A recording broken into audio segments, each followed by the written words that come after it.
আসসালামু আলাইকুম রহমতুল্লাহি ওয়া বারাকাতুহু। প্রিয় দেশবাসী, আজকে আমরা বহু বছর পর, বিশেষ করে আমি 4 বছর পর আরব শহরে আসার সৌভাগ্য হলো। আমরা খুবই আনন্দিত।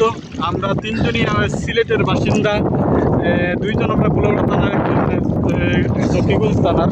সিলেট সিলেট তো আমরা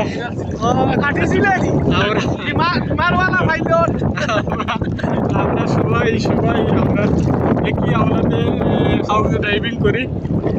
যাই হোক, আলহামদুলিল্লাহ সবাই একসাথে সাগরে আমরা ভ্রমণ করছি, সাঁতার কাটতেছি। আই লাভ ইউ কাতার। বেশি ভালো লাগছে।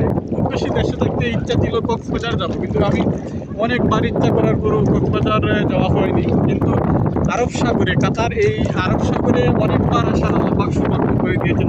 এই পানিটা এত সুন্দর পানি, কক্সবাজারের পানি এত সুন্দর, এত সুন্দর পানি। তো পানিগুলো লবণাক্ত, আমাদের জিব্বায় যখন পানি আসছে অনেক বেশি তিতা লাগছে, কারণ লবণাক্ত পানি তো সাগরের তিতা লাগবে।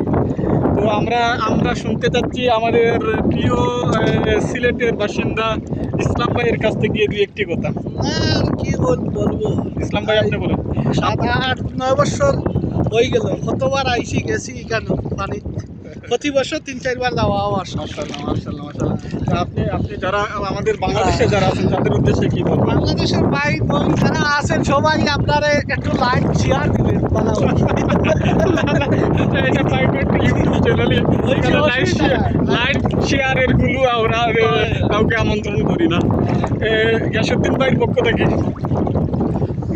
আমি বলতে চাচ্ছি যে আমাদের দেশের যে কক্সবাজার চাইতে এটা উন্নত, অনেক অনেক সুন্দর এবং পানিগুলো অনেক স্বচ্ছ পরিষ্কার। কারো সামর্থ্য থাকলে আপনারা আসে যাবেন আমাদের কাতারে। কাতার হচ্ছে একটা টুরিস্ট কান্ট্রি। আমরা কাতার আসার জন্য সবাইকে আহ্বান করছি। আল্লাহ পাক যাদের আশা আকাঙ্ক্ষা আছে আল্লাহ পাক পূরণ করুক, আমরা এই প্রার্থনা সবার জন্য করছি। ওকে, আমরা আজকের ভিডিও আমাদের 2 মিনিট মাত্র এখানে সমাপ্ত করে দিচ্ছি। পরবর্তীতে আমরা সেলফি তুলব। ওকে, আল্লাহ হাফিজ।